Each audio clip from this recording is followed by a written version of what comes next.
By ओम निर्मलिया निर्मलिया। तू पगली अखनो याद आबै छै।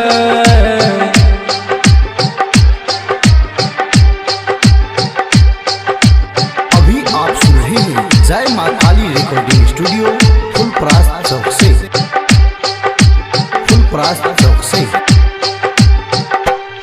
पहले हमारा हंसलकै बाद में ऊ कानलकै, हमरा दिल के दुखाबै छै।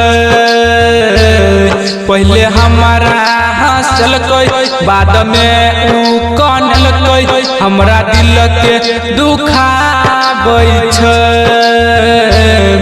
ऊ पगली बहुत याद आबै छै, ऊ पगली बहुत याद आबै छै, ऊ पगली बहुत याद आबै छै, ऊ पगली अखनो याद आबै छै।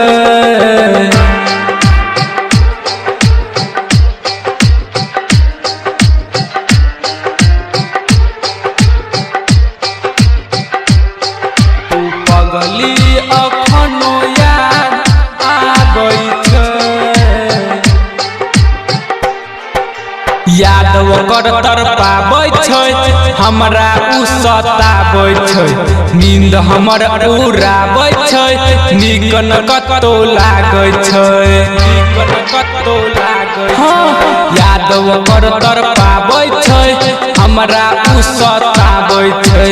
नींद हमर उड़ाबै छै, नीक न कतौ लागै छै, नीक न कतौ लागै छै। हमरा हरदम ओकर याद आबै छै, ऊ पगली बहुत याद आबै छै, ऊ पगली बहुत याद आबै छै, ऊ पगली अखनो याद आबै छै।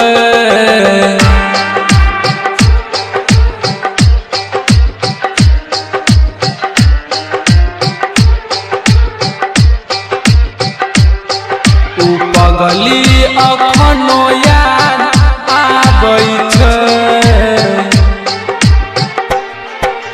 प्यार में मिललै धोखा रे, एहन मारलक मौका रे। डीजे रूपा संतोष तो मारलक बड़का चौका रे, मारलक बड़का चौका रे। प्यार में मिललै धोखा रे, एहन मारलक मौका रे।